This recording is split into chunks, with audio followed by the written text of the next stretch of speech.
Welcome friend, युक्ति IAS के दैनिक जागरण राष्ट्रीय संस्करण के न्यूज एनालिसिस सेक्शन में आप लोगों का स्वागत है।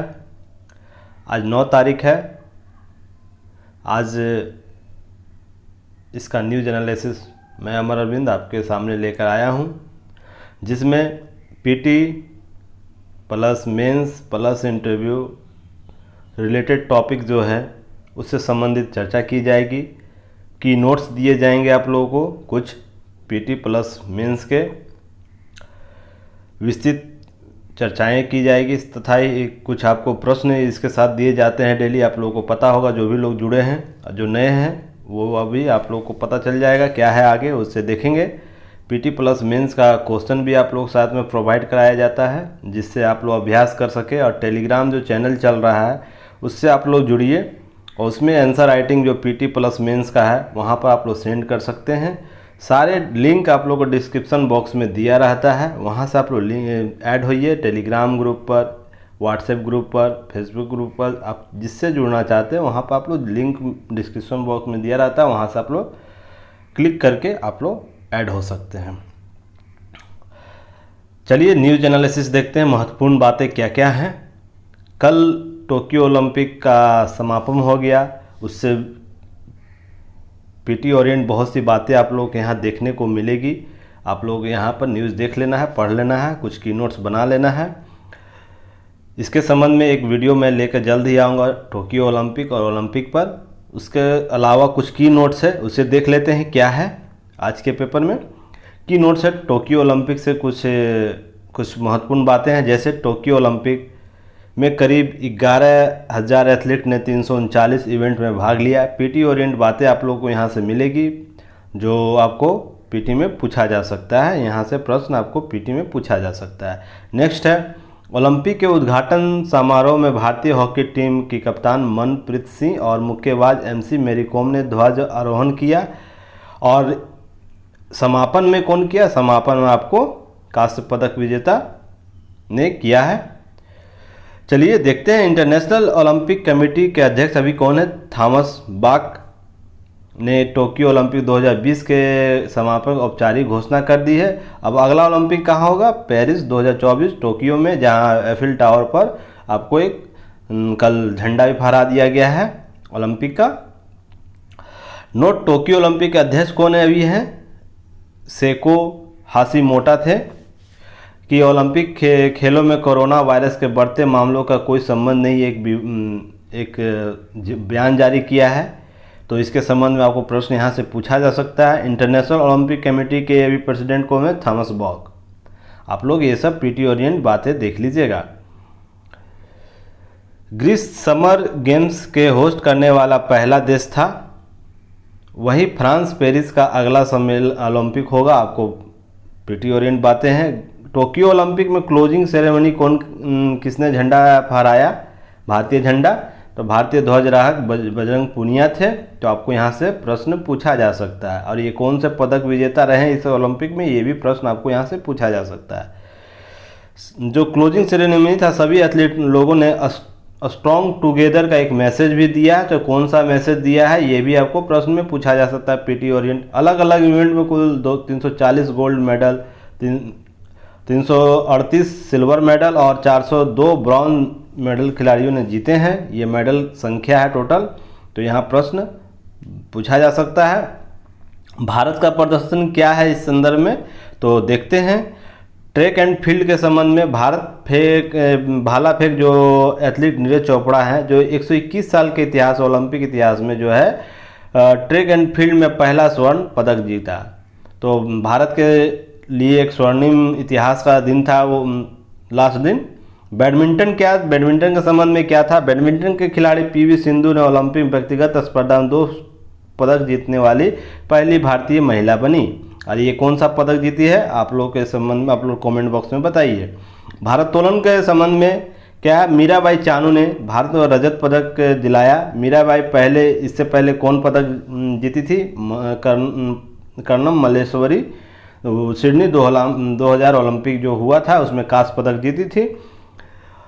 तो अभी मलेश्वरी जो है कहाँ का निदेशक, किस संस्था का निदेशक बनाया गया हाल में, आप लोग ये प्रश्न आपको यहाँ से पूछा जा सकता है। दूसरी मेरी कॉम बनी लवलीना। मुक्केबाजी लवलीना ने पदक जीतकर दिग्गज MC मेरी कॉम लंदन 2012 में जो जीती थी, मेरी कॉम ने ओलंपिक पदक जो जीता था, दूसरी भारतीय मुक्केबाज बनी है लवलीना। हॉकी के संदर्भ में कुछ बातें। हॉकी टीम जो थी, पुरुष हॉकी टीम खास पदक जीतकर गौरवशाली अतीत को वापस लाने की उम्मीद जगा दी है, क्योंकि 8 बार चैंपियन रह चुके भारत को 41 वर्ष के बाद कोई पदक मिला है। तो कितने बार भारतीय हॉकी पदक चैंपियन रहा है? तो 8 बार। इसमें बताइए कितने बार गोल्ड रहा है, कितने बार सिल्वर रहा है, कितने बार ब्रॉन्ज रहा है।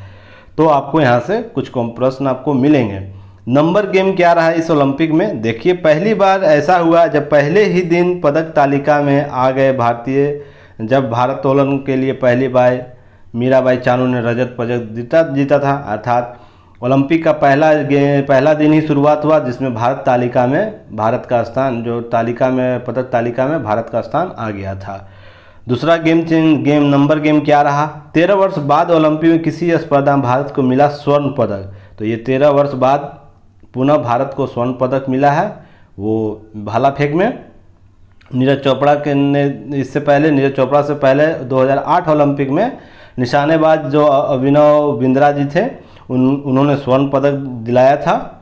नेक्स्ट है 9 वर्ष के बाद मिला मुक्केबाजी का पदक। इससे इतने ही समय बाद कुश्ती में 2 पदक मिले। तो 9 साल बाद पुनः मुक्केबाजी में मिला, इतने ही समय बाद कुश्ती में पुनः मिला है आपको पदक। तो नेक्स्ट इससे संबंधित बातें हैं, आप लोग देख लीजिएगा, इस पर एक अलग से वीडियो बनाएगा। अब चलिए देखते हैं PT plus mains plus interview का टॉपिक कौन कौन सा है। तो इसमें आतंकी फंडिंग के मामले में जम्मू कश्मीर में 156 जगह NIA के छापे पड़े हैं, जिसमें बहुत सी चीज़ें यहाँ न्यूज़ में दी गई है। तो आप लोग छोटा सा इसमें सरिवार से नज़र आप लोग दौड़ा लीजिएगा, कहाँ कहाँ क्या स्थिति है। इसके संबंध में कुछ की नोट्स है, उसे देखते हैं। चलिए, क्या है की नोट्स? तो की नोट्स के तौर पर राष्ट्रीय जाँच एजेंसी, नेशनल इन्वेस्टिगेशन एजेंसी, जो इन्वेस्टिगेशन एजेंसी होती है, उसके संबंध में कुछ बातें हैं। इसका गठन राष्ट्रीय जांच एजेंसी अधिनियम 2008 के तहत किया गया। तो PT में आपको सबसे पहले प्रश्न यहीं से पूछा जा सकता है, अपराध की जांच और अभियोजन चलाने की ये एजेंसी है, तो किस रूप से कार्य करती है देखते हैं। भारत की संप्रभुता, सुरक्षा की अखंडता, राष्ट्र की सुरक्षा, विदेशी राज्यों के साथ मैत्रीपूर्ण संबंध को प्रभावित करने वाले अपराध, इसकी जांच करेगा। परमाणु प्रतिष्ठानों के विरुद्ध का अपराध भी होगा, ये जांच कर सकता है। उच्च गुणवत्ता वाले नकली जो भारतीय मुद्रा की तस्करी है, उसके संबंध में ये जांच कर सकता है। नेक्स्ट है, यह अंतर्राष्ट्रीय संधियों, समझौता, कन्वेंशन जो होता है, संयुक्त राष्ट्र, इसकी एजेंसी और अन्य अंतर्राष्ट्रीय संगठनों के प्रस्ताव का क्रियान्वित भी कर सकती है, उसका रूपरेखा तैयार करवा सकती है। किस रूप से? राष्ट्रीय हित में यह संदर्भित है। इसका उद्देश्य भारत में आतंकवाद का मुकाबला भी करना है। इसका एक सेकंड, आतंकवाद का मुकाबला भी करवाना है। इस संबंधित नीचे है, सॉरी, हाँ, इसका उद्देश्य भारत में आतंकवाद का मुकाबला भी करना है। आतंकवादी संबंधी जो भी गतिविधियां होती है, उसके संबंधी में NIA अपना एक्शन लेता है। यह केंद्रीय आतंकवाद विरोधी कानून प्रवर्तन एजेंसी के रूप में कार्य करता है। तो सबसे महत्वपूर्ण ये एक संगठन के तौर पर है। इसका मुख्यालय नई दिल्ली में है तथा इसकी शाखाएं कहाँ कहाँ है? हैदराबाद, गुवाहाटी, कोचीन, लखनऊ, मुंबई, कोलकाता, रायपुर, जम्मू।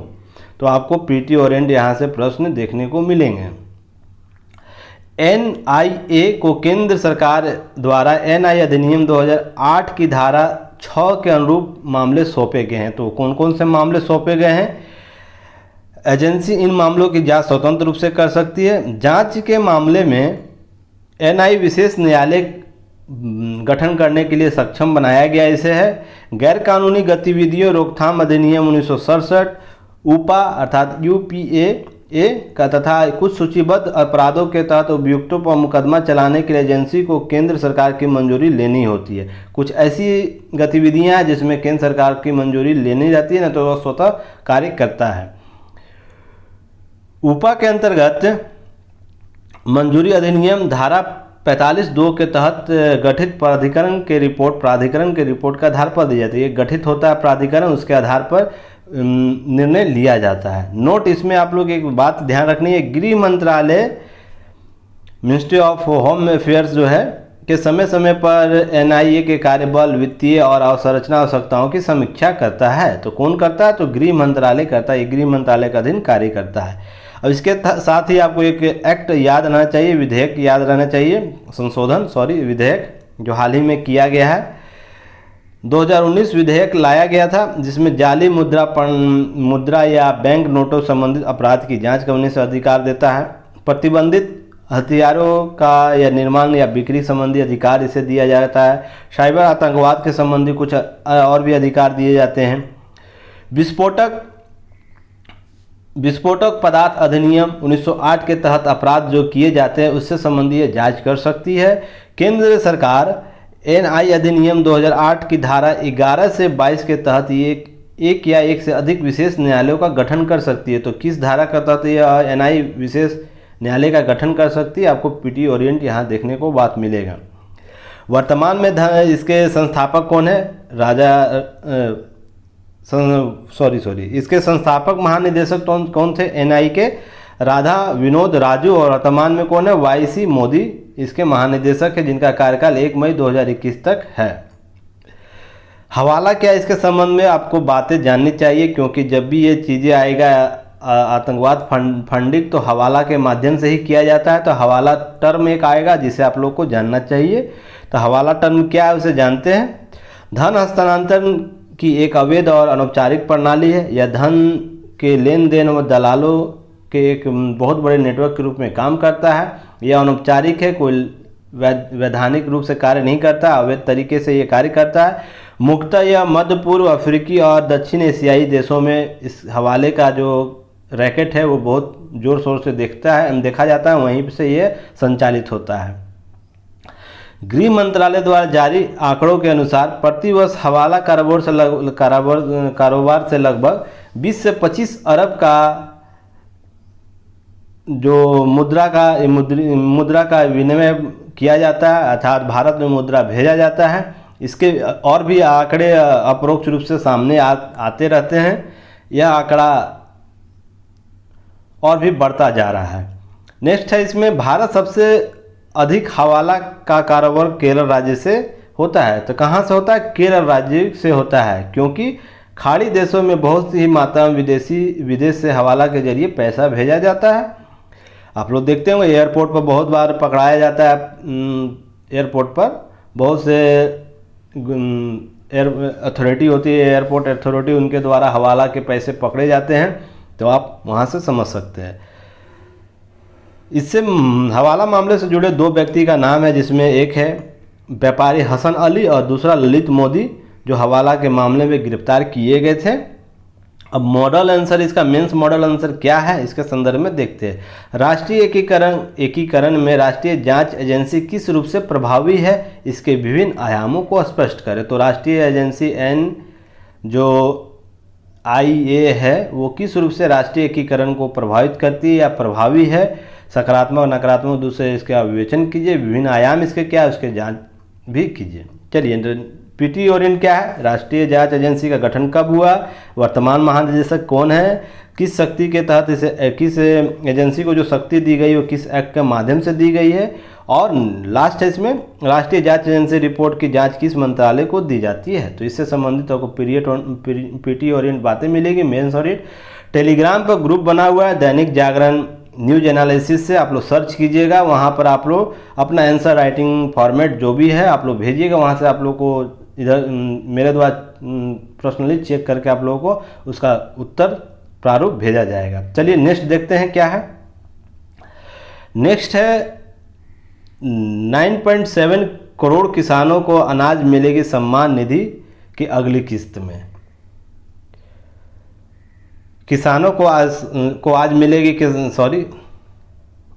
9.7 करोड़ किसानों को आज मिलेगी सम्मान निधि, जो किसान सम्मान निधि का अगली किस्त जो है उसे दी जाएगी। उससे ओरिएंट बहुत सी बातें आप लोगों को यहाँ दी गई है। साथ में एक और घोषणा की गई, आज उज्ज्वला 2.0 लॉन्च किया जाएगा। तो उससे संबंधित कल न्यूज होगी, उस पर चर्चा की जाएगी। पर उससे पहले इसमें कुछ की नोट्स और है, इसे देख लेते हैं क्या है। प्रधानमंत्री किसान सम्मान निधि योजना क्या है, इसे देखते हैं। यह बहुत बार प्रश्न में, पीटी प्रश्न में, मेंस प्रश्न में आपको पूछा गया है प्रश्न, और इंटरव्यू में भी ये जब चर्चा में रहता है, जब भी चर्चा रहता है, जो भी इंटरव्यू चलता है किसी राज्य या यूपीएससी का, वहाँ पर इससे संबंधित प्रश्न पूछे जाते हैं। तो क्या है ये देखते हैं। जो प्रधानमंत्री किसान सम्मान निधि जो है, पीएम किसान योजना, एक केंद्रीय क्षेत्र की योजना है, यानी केंद्र की योजना है, जिसकी शुरुआत प्रधानमंत्री नरेंद्र मोदी द्वारा 24 फरवरी 2019। तो पीटी ओरिएंट बात आपको यहाँ से मिला, यहाँ से प्रश्न पूछा जा सकता है। यह किसे दिया गया? लघु और सीमांत किसानों को आर्थिक सहायता प्रदान करने का उद्देश्य किया गया था जब शुरुआत में। वर्तमान में सभी किसानों को दिया जा रहा है। तो शुरुआत में लघु और सीमांत किसानों को दिया गया। इस योजना के तहत पात्र किसानों को प्रतिवर्ष 6,000 रुपये की दर से प्रत्यक्ष आय डीबीटी के माध्यम से दिया जाता है, सहायता की जाती है। एक किस्त में होता है यह योजना। यह आय सहायता 2,000 रुपये के 3 समान किस्तों में जो पात्र किसान होते हैं उनके बैंक खातों में प्रत्यक्ष रूप से हस्तांतरित कर दी जाती है। तो आपको ये सब पीटी ओरिएंट बातें यहाँ मिलेगी, कितना है, कितना किस्त में दिया जाता है। यह योजना शुरुआत में केवल लघु सीमांत किसानों जिसका 2 हेक्टेयर से कम जोत वाले थे उनके लिए चालू किया गया था या शुरुआत किया गया था, किंतु 31 मई 2019 को कैबिनेट द्वारा इस निर्णय लिया गया, जिसके उपरांत सब देश के सभी किसानों को पर यह लागू कर दिया गया। तो कब यह निर्णय लिया गया कि देश के सभी किसानों को यह योजना के तहत शामिल करना चाहिए? इस योजना के तहत इसका उद्देश्य क्या है? उद्देश्य इसका है किसानों की इनपुट लागत कम करना, फसल का उचित मूल्य सुनिश्चित करना, किसानों को उनके फसल बेचने के लिए नए बाजार खोलना, लघु और सीमांत किसान की वित्तीय आवश्यकताओं को पूरा करना। इसके अतिरिक्त किसान केंद्रित सुधार कौन कौन से किए गए हैं आप लोग को इसकी जानकारी होनी चाहिए, क्योंकि PT plus mains plus interview में आपको ये बहुत काम देगा। तो देखते हैं क्या है। स्वामीनाथन रिपोर्ट जो गठित की गई थी समिति, उसकी रिपोर्ट के सिफारिशों के अनुसार किसानों के लिए न्यूनतम समर्थन मूल्य एमएसपी को उत्पादन लागत का 1.5 गुना निर्धारित किया गया है। तो स्वामीनाथन रिपोर्ट जो है आप लोग जरूर देखिएगा, किसान सुधार जो हो रहे हैं उसके संदर्भ में। ऑनलाइन कृषि मंडियों को किसान से जोड़ना कार्य किया गया। इसके समय 10,000 से अधिक किसान उत्पादक संगठनों एफपीओ की स्थापना हेतु अभियान चलाया जा रहा है। इन एफपीओएस को वित्तीय सहायता दी जाती है। कितनी दी जाती है आप लोग देख लीजिएगा। इसके संबंधित मृदा स्वास्थ्य कार्ड योजना चलाई जा रही है। नीम कोटेड यूरिया योजना चलाई जा रही है। सौर ऊर्जा उपयोग करने के लिए किसान ऊर्जा सुरक्षा उत्थान महाअभियान या पीएम कुसुम योजना चलाई गई। प्रधानमंत्री फसल बीमा योजना चलाई गई। प्रधानमंत्री अन्नदाता आय अभियान भी चलाया गया। नोट क्या है इसमें संबंधित? सरकार 2022 तक प्रत्येक किसान की आय को दुगनी करने में लगी है या करने का लक्ष्य रखा है। तो आपको पीटी ओरिएंट, मेंस ओरिएंट सारी चीज़ें यहाँ मिलेगी। चलिए मेंस का मॉडल आंसर देखते हैं क्या है। भारतीय किसानों की आय को दुगना के लिए विभिन्न प्रयासों की विस्तृत चर्चा कीजिए। आपको क्या प्रयास सरकार के द्वारा किए जा रहे हैं उससे संबंधित आपको चर्चा करना है। क्या यह प्रयास वास्तविक रूप से धरातल पर उतारे जा सकते हैं? क्या वास्तविक रूप से किसानों की आय 2022 तक दुगनी की जा सकती है? इस जो भी है इसके संबंधित आपको चर्चा करनी है। कि दूसरा क्वेश्चन इसका संबंधित मेंस का क्या है? किसानों के आय जो है, आय दुगना करने विभिन्न संरचनात्मक और प्रक्रियात्मक पहलू क्या है? तो इसके विभिन्न संरचनात्मक और प्रक्रियात्मक पहलुओं पर चर्चा करनी है आपको है। वास्तविक जोत आकारों के आधार पर कहाँ तक यह सही प्रतीत होता है? भारतीय किसानों का जो वास्तविक जोत आकार है उसके संदर्भ में जो योजनाएं चलाई जा रही है, जिसके संरचनात्मक प्रक्रियात्मक जो आयाम है वो कहाँ तक यह सफल बना सकता है कि इनके किसानों की आय दुगना करने में। तो मेंस ओरिएंट आपको प्रश्न ये होंगे। और पीटी ओरिएंट प्रश्न देखिए क्या है। प्रधानमंत्री किसान सम्मान निधि योजना किस बजटीय सत्र में शुरू किया गया? तो आप लोग बताइए, सारी चीज़ों पर चर्चा कर दी गई है। नेक्स्ट है भारतीय किसान के आय दुगना करने का लक्ष्य निर्धारित किया गया, किस वर्ष तक किया गया। भारतीय फसल बीमा योजना किस वर्ष लागू की गई। पीएम कुसुम योजना का लक्ष्य क्या है। तो ये पीटी ओरिएंट बातें आप लोगों को देखने को मिलेगी। चलिए नेक्स्ट न्यूज़ देखते हैं। नेक्स्ट न्यूज़ आपको मिलेगा, एक सेकेंड इसको इधर कर देते हैं। चलिए नेक्स्ट न्यूज़ देखते हैं क्या है।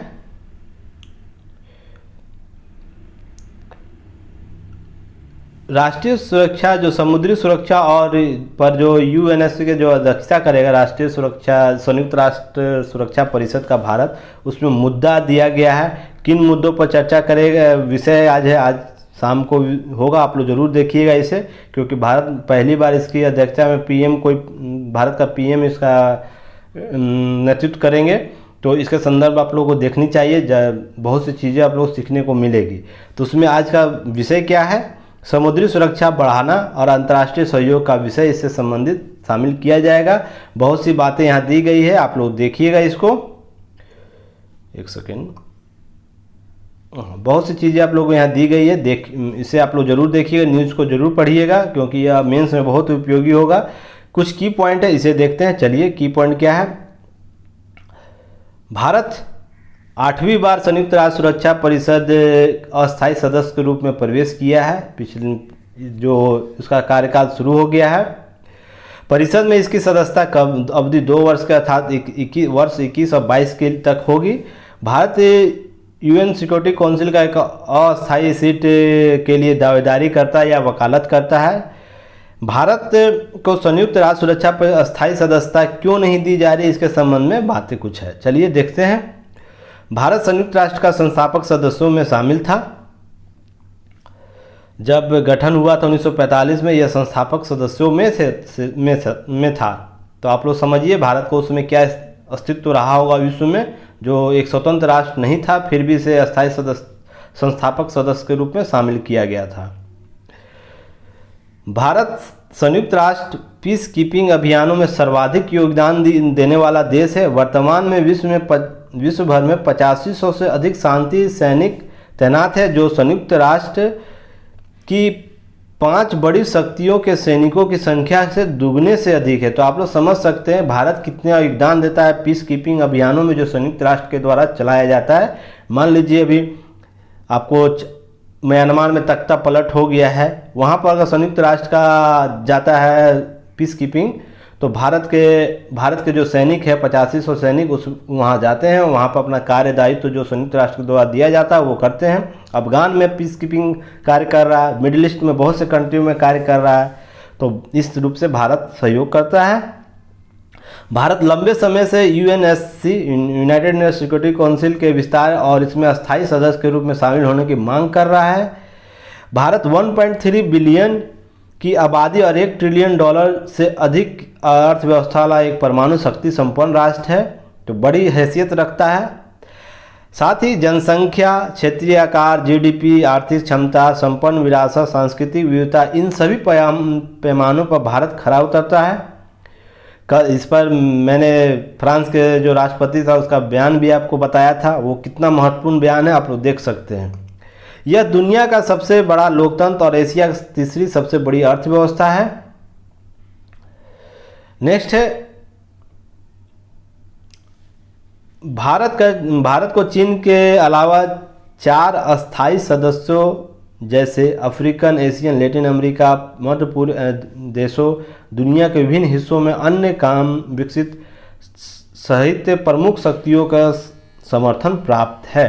तो किनका समर्थन प्राप्त है, तो 4 अस्थायी सदस्य चीन को छोड़कर बाकी सारे लोगों का समर्थन प्राप्त है।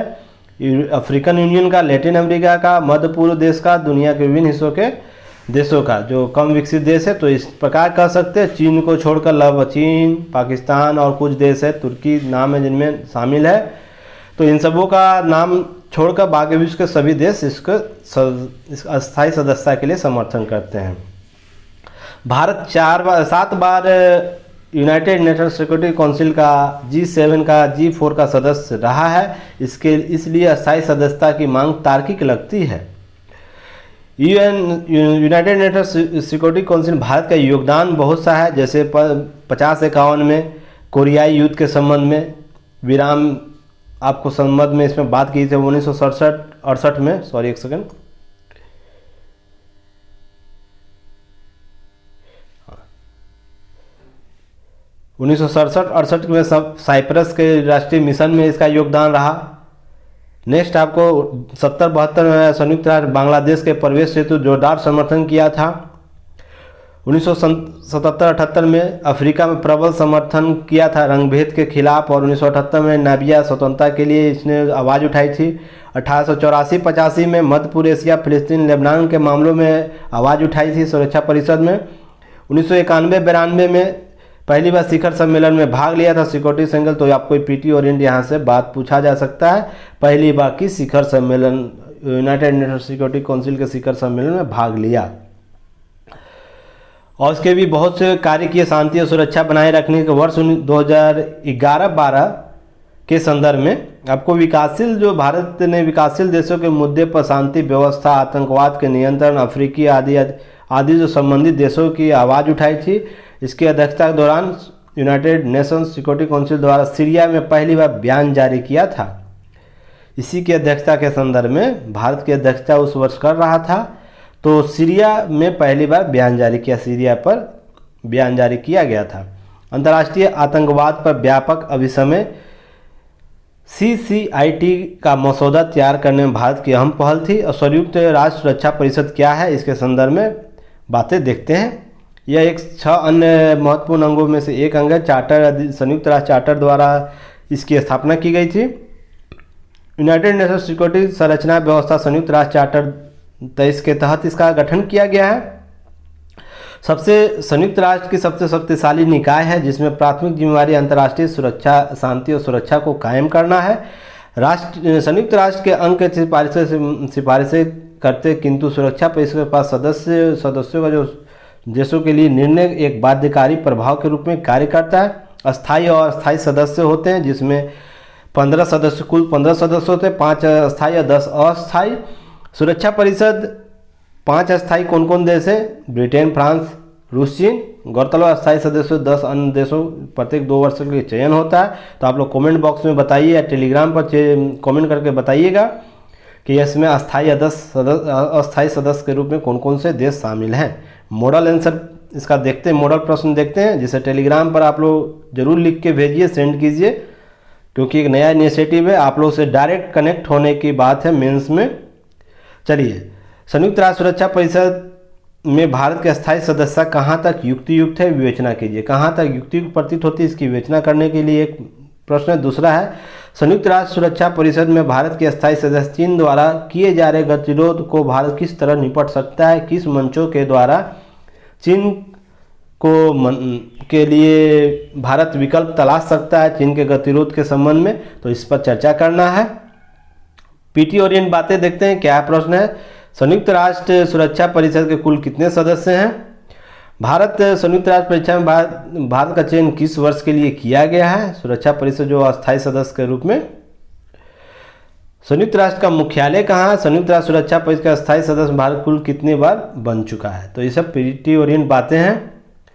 फिर नेक्स्ट न्यूज है आप लोगों को बीमारू राज्य के संदर्भ में एक आया है। बीमारू राज्य अब उत्तर प्रदेश नहीं रहा। नड्डा जी का एक कमेंट इससे संबंधित बातें आपको यहाँ पर देखने को मिलेगी। की नोट्स देखते हैं क्या है। की नोट्स, बीमारू राज्य क्या होता है, बीमारू राज्य के संदर्भ में कुछ बातें हैं। तो चलिए, बीमारू राज्य का शब्द मूलतः भारत के 4 राज्यों बिहार, मध्य प्रदेश, उत्तर प्रदेश, यूपी यानी उत्तर प्रदेश, मध्य प्रदेश, राजस्थान और बिहार के संदर्भ में लिया जाता है। बीमार शॉर्ट फॉर्म इसका नाम लिया गया था। BI से बिहार, M से मध्य प्रदेश, MA से मध्य प्रदेश, R से राजस्थान, U से यूपी। तो बीमारू का कॉन्सेप्ट यहाँ से है। यह कौन दिया था? सर्वप्रथम इसका आशीष बोस 1980 के दशक में इसका प्रयोग किया था। बीमारू शब्द मूलतः हिंदी शब्द बीमार से संबंधित है। आशीष बसु द्वारा तत्कालीन प्रधानमंत्री राजीव गांधी की एक रिपोर्ट सौंपी थी, उसमें इसकी चर्चा की गई थी। आंकड़े क्या कहते हैं इसके संदर्भ में, चलिए देखते हैं। बीमारू राज्य है या नहीं है, किस रूप से है। जो ये राज्य है लगातार संरचनात्मक बदलाव कर रहे हैं और ऊंची विकास दर हासिल कर रहे हैं। राष्ट्रीय नमूना सर्वे के रिपोर्ट के अनुसार उड़ीसा गरीबी रेखा 5.7% घटकर 3.2% हो गया है। वर्तमान में सभी का बजट आया, उसमें भी आप लोगों को डाटा देखने को मिलेगा। बिहार पिछड़े राज्यों की सूची में होने के बावजूद भी बिहार 12 वर्षों से लगातार विनिर्माण क्षेत्र में राष्ट्रीय औसत जो राष्ट्रीय विकास दर है उससे अधिक है। तो आप देख सकते हैं बिहार का योगदान। नीति आयोग की रिपोर्ट 2019 में बिहार सर्वेक्षण जो 19-20 था उसके मुताबिक बिहार में गरीबी 3.7% है और उससे नीचे आने की संभावना जताई गई है। आंकड़ों के मुताबिक बिहार में गरीबी को मात देने गरीबी रेखा के नीचे आबादी जो 2005 में 5.4% था उसे घटकर 33.7% पर ला दिया गया है। Centre of monitoring Indian economy ने अपनी रिपोर्ट में बताया है कि साल के अप्रैल मई में बिहार में बेरोजगारी दर 46% थी, जो लॉकडाउन के कारण हुई थी या पीपी मोड पर थी, जो इसी अवधि में औसत जो थी 23.5% जो दुगना रही थी। तो ये स्थितियाँ कुछ हैं। फिर नेक्स्ट है नोट, यहाँ पर लोग ध्यान रखना चाहिए मानव विकास सूचकांक में इसका प्रदर्शन कमजोर है। इसका दोष बिहार में को नहीं दिया जा सकता क्योंकि बिहार में इस कमजोरी के अन्य कई कारण भी हैं। आर्थिक रूप से कार्य कर रहा है बिहार पिछड़े राज्यों से श्रेणी से बाहर निकलने का अपना भरपूर प्रयास कर रहा है। इसके अतिरिक्त जनसंख्या का घनत्व, क्षेत्रफल, नदियों की बाढ़, अन्य प्राकृतिक आपदाएं लगातार बिहार में कमजोर बनाती इसकी अर्थव्यवस्था को। मानव विकास सूचकांक क्या है? मानव विकास सूचकांक HDI, जिसमें जीवन प्रतिशत, शिक्षा, ज्ञान में पहुंच, आय या जीवन स्तर के संकेतकों को शामिल किया जाता है। जीवन की गुणवत्ता स्तर में परिवर्तन के बड़े मुद्दे आंकड़े प्रस्तुत किए जाते हैं। यह सूचकांक भारत और पाकिस्तान के दो प्रसिद्ध अर्थशास्त्री महबूब उल हक पाकिस्तान के थे, अहमद सेन भारत के थे, यह देन है। तो HDI किसका देन है? नेक्स्ट है मानव विकास सूचकांक 2020 में 189 देशों की सूची में 131वां स्थान भारत का है। मेंस मॉडल प्रश्न क्या है? राज्यों में गरीबी एक मुख्य कारण है। सरकार द्वारा विभिन्न कल्याणकारी योजनाओं के बावजूद ऐसी स्थिति क्यों बनी हुई है? समीक्षात्मक विवरण दीजिए। तो मेंस ओरिएंट आपको मेन प्रश्न ये देखने को मिलेंगे, जिसे आप लोग टेलीग्राम में अपना आंसर लिखकर सेंड कीजिए, जहाँ चेक करके मेरे द्वारा आप लोग को आंसर फॉर्मेट भेजा जाएगा। मानव विकास सूचकांक किस वर्ष जारी किया जाता है? पीटी ओरिएंट बातें हैं। मानव विकास सूचकांक 2020 में भारत का स्थान क्या है? मानव विकास में बिहार का स्थान क्या है? नेक्स्ट, भारत की कुल जनसंख्या में गरीबी का प्रतिशत कितना है? तो बिहार में इतना, गरीबी का प्रतिशत कितना है? तो ये सब प्रश्न आपको पीटी ओरिएंट देखने को मिलेगा। नेक्स्ट न्यूज है। नेक्स्ट न्यूज आप लोग इसे देखिएगा, आप लोग पढ़ लीजिएगा, कुछ डाटा दिया गया है, आप लोग यहाँ से पीटी ओरिएंट बातें, मेंस ओरिएंट बातें देख सकते हैं। नेक्स्ट देखते हैं न्यूज़। सरहद पर पहली बार ITBP का कमान संभालेगी 2 महिलाएं अफसर, कल इन्हें दिया गया है, शामिल किया गया। तो इससे ओरिएंट पीटी ओरिएंट बातें आप लोग को देखने को मिलेगी। आप लोग यहाँ से न्यूज़ थोड़ा सा देख लीजिएगा। नेक्स्ट है आपको ये आर्टिकल जरूर पढ़ना चाहिए। ई-रूपीज के संबंध में आया है, इसके सकारात्मक और नकारात्मक सारी चीज़ों की बात की गई है। ई-रूपी वाउचर क्या है, इससे संबंधित बातें यहाँ पर आपको दी गई है, तो आप लोग को ये सब देखना चाहिए। नेक्स्ट है यहाँ पर DBT ने बचाए 2.25 लाख करोड़। DBT जो डायरेक्ट बेनिफिट जो ट्रांसफ़र है, bank transfer, direct bank transfer जो किया जाता है किसी व्यक्ति के खाते में डायरेक्ट बैंक के माध्यम से, उसके संबंध में बहुत से डाटा दिया गया है। इसे आप लोग देखिएगा, ये बहुत ही उपयोगी आप लोगों के लिए हो गया। ये आप लोगों को आर्टिकल देख लेना चाहिए। इसके संबंध में कुछ बेचैनियाँ दी हुई है विपक्षी दलों का, किस रूप से राजनीति हमारा किस और जा रहा है एथिक्स के पेपर में आपको, और साथ ही साथ आपके लेखन शैली को विकसित करने में महत्वपूर्ण योगदान देगा। नीचे एक आर्टिकल है, इसके साथ ही आज का दैनिक जागरण एनालिसिस समाप्त होगा। डिस्कॉम को 90,000 करोड़ का नुकसान हुआ, नीति आयोग का रिपोर्ट ये बोल रहा है। इससे संबंधित बहुत सी बातें यहाँ आपको दी गई है, आप लोगों को ये न्यूज़ देखना चाहिए डिस्कॉम के संबंध में। इससे संबंधित की नोट्स है जिसे मैं देखता हूँ। चलिए क्या है, बिजली वितरण कंपनी डिस्कॉम पर बिजली उत्पादक कंपनियों जेनको ने बताया कि अक्टूबर 2020 से सालाना 29% बढ़कर कितना कर्ज 1,38,187 करोड़ रुपये तक पहुंच गया है कुल कर्ज। यहाँ पर नुकसान की बात हो रही है, यहाँ पर कुल कर्ज की बात हो रही है।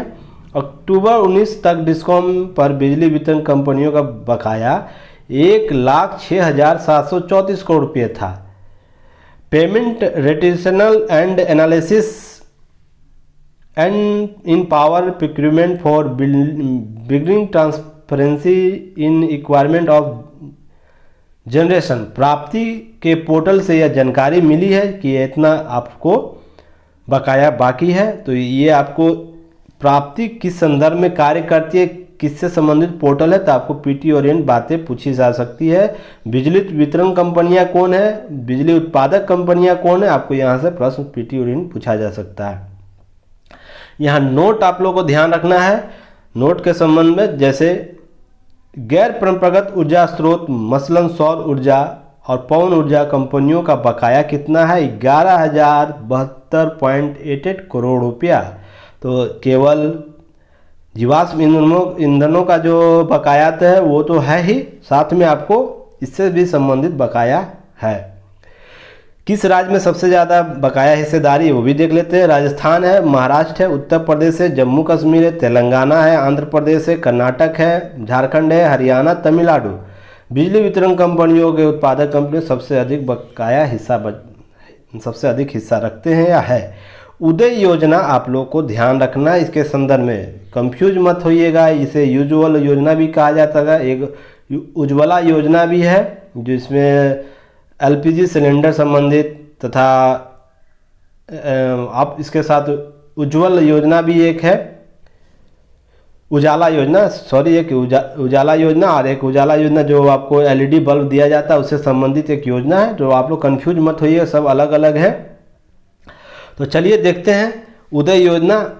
उज्ज्वल डिस्कॉम इंश्योरेंस योजना उदय भारत की विद्युत वितरण कंपनियों को आर्थिक पुनरुत्थान के लिए दिया गया, यह योजना शुरू किया गया है। तो ये पीटी ओरिएंट आपको यहाँ से प्रश्न मिलेगा।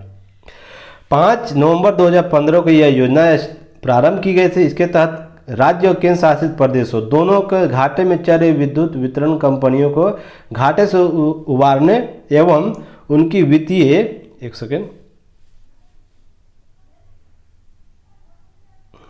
वित्तीय स्थिति सुदृढ़ करने के लिए यह योजना चलाई गई। योजना के तहत वितरण कंपनियों को कर्ज लेने कार्यशील पूंजी जो है उसकी एक बारगी ढील देने का प्रस्ताव मंजूर किया गया। तो एक बारगी ढील देने की योजना चलाई गई इस योजना के तहत कि उनका कर्ज माफ़ी किया जाए या उनको उसके एवज में पैसा मुहैया कराया जाए। वितरण कंपनियों के लिए कर्ज सुविधा 90,000 करोड़ रुपये की नकदी उपलब्ध कराए जाने की योजना इस योजना के तहत की गई थी। पावर फाइनेंस कॉरपोरेशन और आरईसी को 25% कार्यशील पूंजी सीमा से अधिक कर्ज लेने की अनुमति दी गई। इससे राज्यों के वितरण कंपनियों के पास नकदी बढ़ेगी। तो कितने प्रतिशत को आपको पीटी ओरिएंट यहाँ से प्रश्न देखने को मिलेगा। तो इसमें पीटी ओरिएंट बात आपको मिलेगी। इसके संबंधित और भी न्यूज है जो आप लोग देख सकते हैं।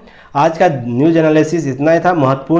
महत्वपूर्ण जो टॉपिक है उस पर चर्चा कर दी गई है। आप लोग हमसे जुड़िए, टेलीग्राम के विभिन्न सेक्शन में जाइए, वो जहाँ पर टेलीग्राम पर क्विज चल रहा है, फ्री क्विज होता है